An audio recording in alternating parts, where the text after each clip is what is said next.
Bueno, ya sabéis, y si no lo sabéis os lo digo, que a mí las elecciones del 23 de julio me interesan relativamente poco. Poco fundamentalmente porque no confío demasiado en la capacidad de ninguno de los que se presentan ni de los equipos que pretenden formar para afrontar los desafíos a los que nos vamos a enfrentar en los próximos meses y años. No tan solo desde el punto de vista de los recortes impuestos y la subida de impuestos que nos van a requerir desde Europa, sino también desde ámbitos que desde mi punto de vista son extremadamente profundos y sensibles y que nadie está hablando de ello. Estoy hablando de la robotización, estoy hablando de la digitalización, estoy hablando de un cambio socioeconómico vinculado a una revolución tecnológica que de verdad nadie está comentando.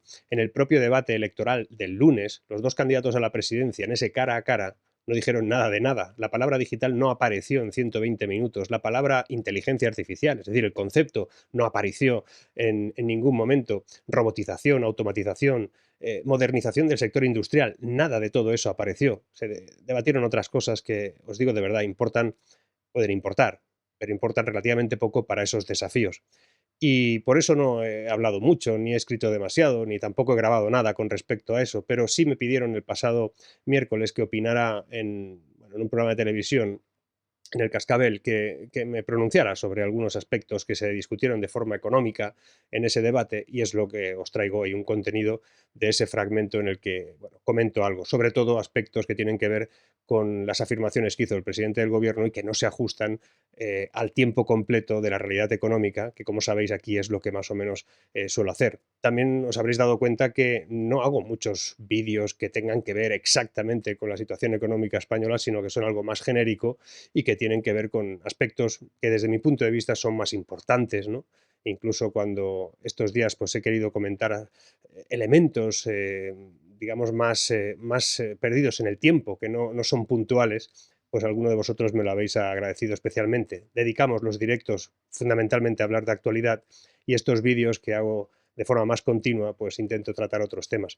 Pero hay una crítica o hay un aspecto que recibo últimamente que tiene que ver con que claro, dice Marc, tú solo criticas al gobierno, prácticamente no criticas a la oposición. A ver, a la oposición, no sé, pero yo no es que critique, yo es que toda mi vida, y si revisáis cosas que he escrito, libros que he publicado, fundamentalmente veréis que yo critico la acción de gobierno de quien esté, sea quien sea. De hecho, he dicho muchas veces que durante el mandato de Rajoy la deuda pública aumentó una barbaridad. De hecho, se pasó de un 69% de deuda sobre el PIB a un 99%. Eso es una barbaridad y también lo he criticado y he criticado muchas cosas.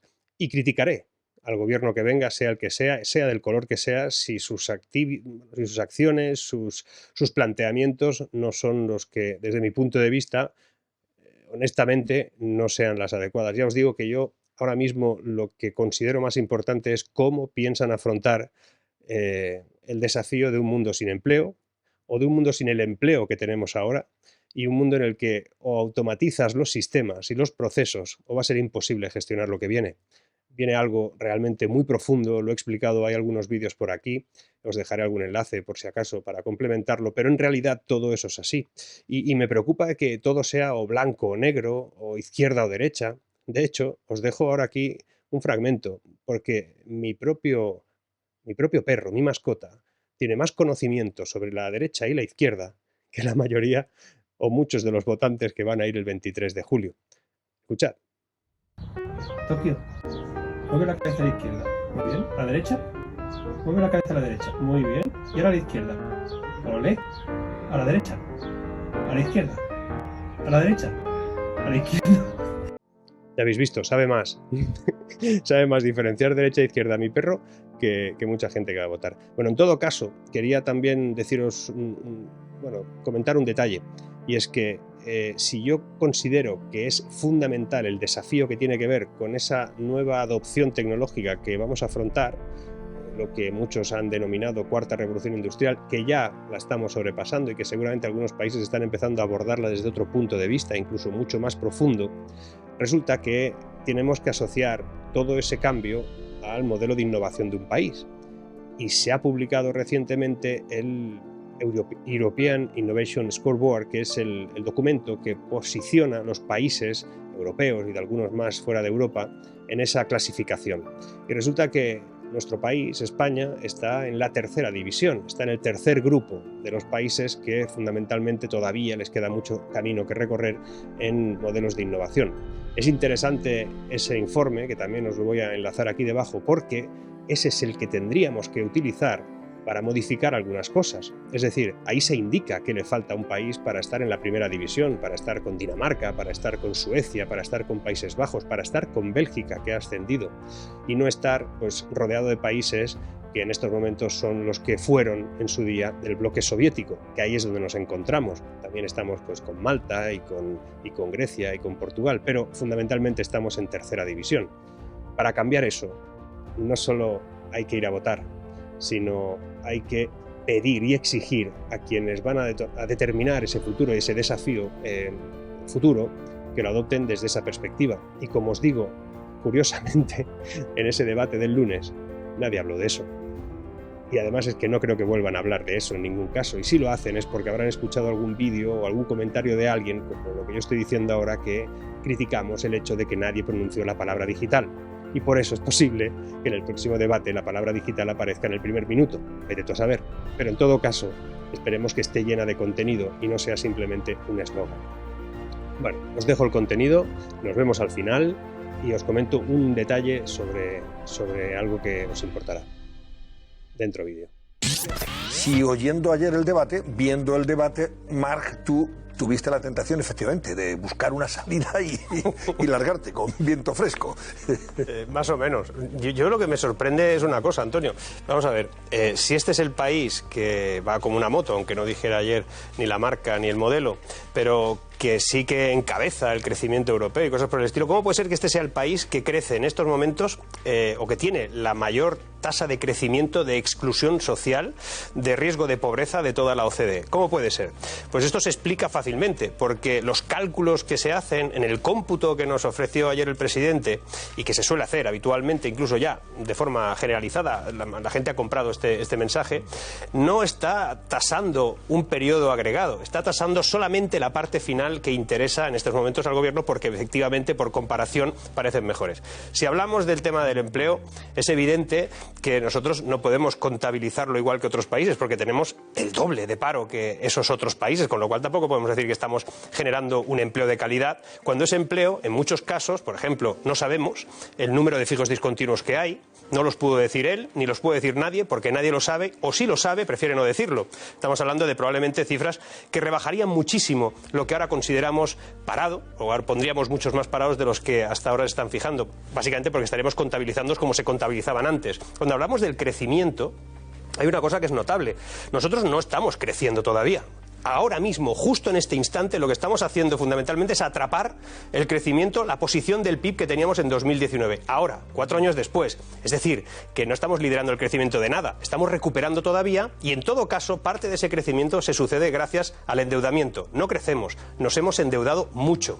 Y además se sujeta fundamentalmente a una tasa de inflación muy grave que hemos tenido entre los últimos años, que también explica el hecho de que nosotros no tenemos la inflación más baja de Europa, la tenemos justo ahora. Pero en el agregado, desde el momento en el que empezó a inflacionar Europa, nosotros inflacionamos mucho más al principio, porque además tenemos que recordar que la salida del confinamiento fue desequilibrado, no salimos todos igual, unos países salieron incluso antes que nosotros fuimos de los últimos, con lo cual eso presionó bastante a que no incrementáramos precios o los incrementáramos un poquito más tarde, y cuando los hemos recuperado todo ese precio de incremento, nosotros ahora tenemos como una comparativa inferior, pero en el agregado nosotros tenemos una inflación superior al resto de Europa, de media, es así, y no hay ninguna otra explicación. Cuesta explicarlo a veces porque dice, no, pero es que yo ahora lo noto, estamos en un 2, no sé cuánto, o un 1, no sé qué. No, usted compare con el peso de una persona. Todos pesábamos 80 kilos al principio de esta historia, todos. Pero resulta que unos empezaron a incrementar su peso 8 kilos por año, más o menos nosotros, y otros empezaron a incrementarlo solo 2.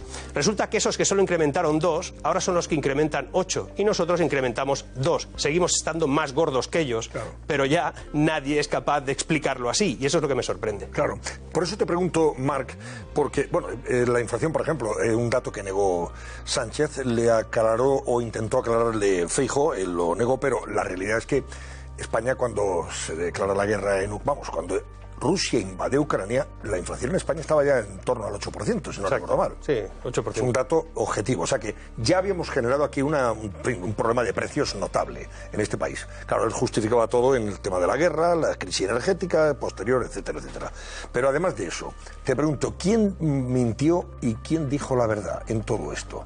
Claro, viéndoles, dice, uno ve la botella medio llena o casi llena y el otro la veía medio vacía o prácticamente vacía del todo. Mira, en economía, como en todo en la vida, al final puedes utilizar el mismo concepto, pero generado a partir de diferentes cómputos, ¿no? Y en el caso de la economía es algo que se puede hacer de forma muy sencilla. Cuando hablamos, por ejemplo, del número de creación de empleo o quién ha creado más empleo, pues bueno, el gobierno utiliza el punto más malo que hubo en el momento de la crisis de los confinamientos y la pandemia, la crisis sanitaria. Entonces, a partir de ahí, claro, si coges todo eso, has creado más que nadie. El problema es que si te vas un poquito antes, justo antes de esa hecatombe, claro, y coges ese cómputo, pues resulta que no has creado tanto, ¿no? Ya has creado los 900.000 que hablaba el candidato a la presidencia del Partido Popular.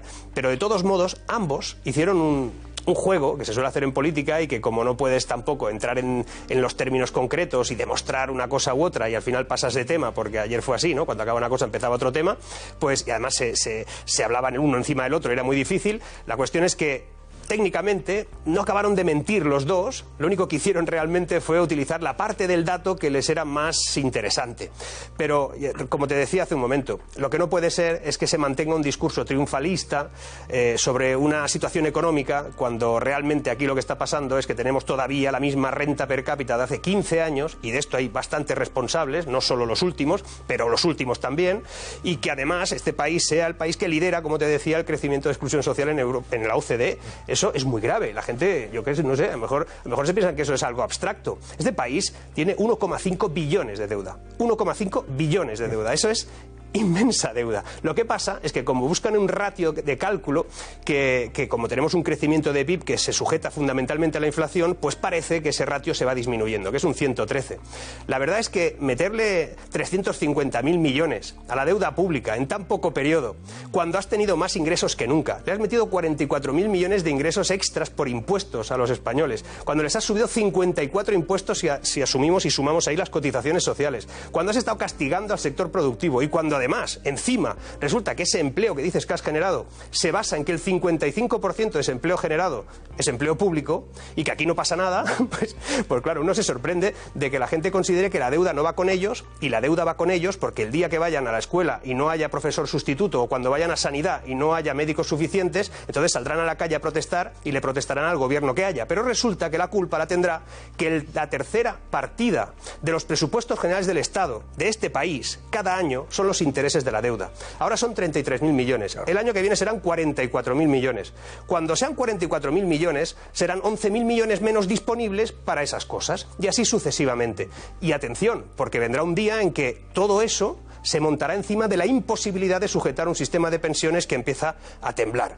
Esa es la realidad. O sea, que nos endeudemos y no pasa nada. Ese fue un asunto también que salió en el debate y es el momento en el que Feijóo le echa en cara precisamente a Sánchez cómo la deuda se incrementa de una forma estratosférica hasta el punto de que él habló de 200 millones de euros diarios los que paga el Estado en intereses por el dinero que nos prestan para ir abonando esa deuda. Dinero, estamos endeudados y esa deuda genera unos intereses. Bueno, 200 millones diarios, que si lo multiplicamos por los 365 días del año estaríamos hablando de más de 60.000 millones al año, que vamos a pagar en intereses, que tenemos que detraer de otras partidas. 60.000 millones que pueden ir perfectamente a sanidad, educación, en fin, fíjate las cosas que se pueden hacer con 60.000 millones de euros. Y si le sumamos a la deuda pública que tiene el Estado, le sumamos las deudas que tienen las administraciones públicas, entre ellas, ¿no?, que también se deben entre ellas, nos vamos a 2 billones. Bien, no pasa nada. Pero es que además, cuando hablamos de lo que supone esa deuda, es que esa deuda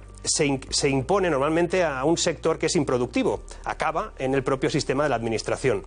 Y la gente no sabe, o no se suele explicar, o es difícil de entender, que la deuda pública aplicada siempre al gasto de la administración, lo que erosiona es al sector productivo, porque se encuentra con una competitividad inadecuada, a veces desleal desde de la propia administración, y lo único que puede hacer el sector privado, en este caso el sector productivo, es retraerse, deja de invertir, deja de contratar. Todo esto es una rueda, y al final el que haya más deuda, lo que significa fundamentalmente, después de todo lo que nos ha caído desde Europa, desde los impuestos, desde todo lo que ya venía incrementado de antes, después todo eso lo único que significa es que tienes un país que es poco competitivo, es poco productivo, no puedes subir los salarios, te sujeta toda la economía un sector, en este caso el turístico, que no puede mejorar sus salarios porque no tiene una productividad alta, se basa en lo que se basa y no puede hacerlo de otro modo, y cuando tú todo eso lo sustentas y lo cimentas en ese modelo productivo, cualquier estornudo que haya en el mundo nos lo vamos a comer.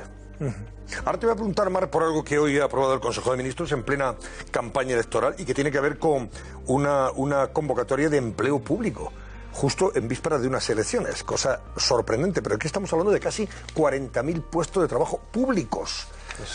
Aquí se sigue generando empleo público y el privado parece que, en fin, está por ver. Cuéntanos, Lucía Crespo, ¿qué ha aprobado el Gobierno a pesar de estar en plena campaña electoral? Vamos a verlo, Antonio. Antes de nada, contarles que la OCDE nos suspende en ciertas cuestiones. Atención, ciertas cuestiones tan importantes como, por ejemplo, es el gasto público, la política fiscal o la libertad económica y libertad empresarial. Vamos con esa aprobación porque hay que tener en cuenta que estamos a 12 días de las elecciones. El Gobierno ha aprobado hoy en Consejo de Ministros una oferta de empleo público récord. Una oferta de empleo, lo van a ver ustedes, aquí lo ven, de 45.000 plazas, pero en clave electoral, que es lo que dice la ministra de Hacienda. Pues bien, a los que puedan criticar que se trata de una medida electoralista, María Jesús Montero ha respondido esto. Escuchen. En el año 21, en el año 22, siempre las ofertas de empleo han estado publicadas, han estado trasladadas justamente en el mes de mayo, en el mes de junio-julio. Lo digo ante esa crítica que se puede hacer siempre de que cualquier política que tiene lucimiento por parte de este Gobierno sea electoralista. Bueno, entonces toda la acción del Gobierno de por sí sería electoralista. Cada cual tendrá su opinión y tendrá que decir si le parece bien, mal o regular que el Gobierno apruebe la mayor oferta de empleo público por tercer año consecutivo de su historia. Eso explica que aquí se crea empleo, ¿no, Marc? Sí, claro, ¿qué tipo de empleo se crea? ¿El productivo realmente? Es muy fácil, hombre. Claro, o sea, vamos a ver, si el Estado se dedica a sacar concursos y ofertas de empleo público, al final no hay parado en este país. No. Todos trabajamos para el Estado y esto, pues hombre, termina siendo, no sé, Cuba, Venezuela, Rusia, y ya está. Es que dicen eso. Mira que bien, ya no hay paro eso, en este país. Lo dice y sin ruborizarse. No, ya lo ves. Ojo, que eso tiene más mérito. A ver, la creación de empleo público en este país ya empieza a ser un poco, incluso de aurora boreal. O sea, nosotros hemos incrementado el peso de la administración pública en el ámbito laboral como ningún país de Europa. O sea, hay países que son el doble de grandes que nosotros, que son bastante más eficientes y que tienen la mitad de funcionarios o empleados públicos en este caso, ¿no? Pero es que además, cuando hablan de empleo, porque así es muy fácil generar empleo, es decir, tú vas generando empleo público y además tienes otra fórmula y es que contabilizas como empleo, como ocupado, a alguien que trabaja pocas horas. Y eso es muy fácil de medir, porque ¿cómo puede ser que en este país el cómputo total de las horas que se trabajan por todos los trabajadores ahora, que son muchos más trabajadores según el Gobierno, sea menos horas que cuando había 1 millón menos de trabajadores? ¿Cómo puede ser? Pues porque muchísima gente no está trabajando todo lo que quisiera, porque no hay trabajo para todos o porque no se ha creado un empleo de calidad. Además, es muy preocupante en ese sentido que se defienda algo que dice, por ejemplo, la OCDE. La OCDE ha sacado un informe que dice que España tiene una mejora de su sistema laboral gracias a la reforma laboral. Yo no sé quién hay en la OCDE ahora mismo haciendo esos documentos o de dónde se los saca, pero la OCDE debería de analizar exactamente esos datos que acabo de dar, pero también algunos, como por ejemplo que en España hay 170.000 vacantes de empleo todavía porque no hay manera de cruzar la calidad del empleo con la calidad de las personas que podrían trabajar en ellos. No las tenemos esas personas o no tenemos la disponibilidad de generar ese empleo. Y además, en este país faltan 200.000 empleos tecnológicos. ¿De qué empleo de calidad hablan? ¿De qué mejora laboral habla la OCDE? En la OCDE debe haber gente, oye, que también hacen vacaciones en algunas fechas. Muy bien, Marc Vidal, pues hasta mañana. Hasta mañana tempranito. Buscaremos la salida de emergencia con Vamos a encontrar antes de las 8:30 de la mañana. En COPE, gracias. Chao. Marc, un abrazo. Bueno, espero que os haya gustado el contenido, espero que os haya gustado la intervención.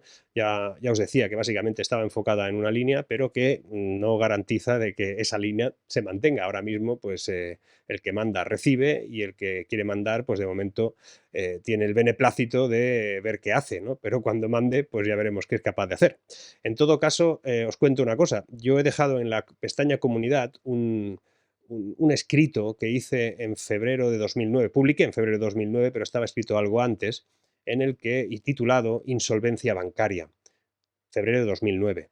En esos momentos los bancos españoles tenían la defensa del gobierno que decía que eran fuertes, las cajas eran solventes, que no iba a haber ningún problema y de que si no entregaban o si no daban más crédito era porque, vaya, no querían. Y la verdad no era esa, la verdad es que no entregaban más crédito porque no podían y porque estaban a punto de caer. Y se disfrazó una quiebra colectiva, un pánico global, una quiebra del sistema bancario español con rescates de todo tipo, con fusiones de todo tipo, que convirtió un sistema bancario con 55 entidades y se quedó en 11. Ese escrito relataba lo que iba a pasar, pero lo he puesto porque muchos años después, algunas de las cosas que relato ahí se parecen no en el elemento concreto, no en lo que explica, sino en el cómo lo viví y el cómo se vivía algunas de las cosas que yo digo ahí. Es curioso porque ese es uno de los escritos que algunas demandas que recibí en su día utilizaban como referencia. Decían, en base a lo que ha escrito este señor, bla, bla, bla, queda demandado por tal y tal. Y me demandaron algunas entidades financieras y me demandó alguna empresa que por ahí se vio aludida. La cuestión es que una vez fueron cayendo una tras otra, pues las demandas también fueron cayendo, fueron siendo retiradas y vamos, no me pasó nada. Durante los meses que duró todo eso, evidentemente, pues dormías un poquito peor. Pero en todo caso, yo decía lo que pensé.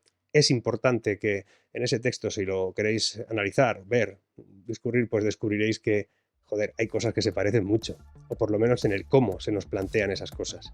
Por cierto, lunes que viene, Alberto Iturralde. Vamos a hablar de economía duro. Ahí a los que os gusta la economía, el análisis desde el punto de vista crítico de todo lo que pasa en el mundo a nivel económico, con Alberto Iturralde lo vamos a tratar. Sé que hay mucho fan de Alberto por aquí, con lo cual estoy seguro que va a ser un directo muy solicitado, muy esperado y que va a ser nutritivo. Nos vemos. Seguimos.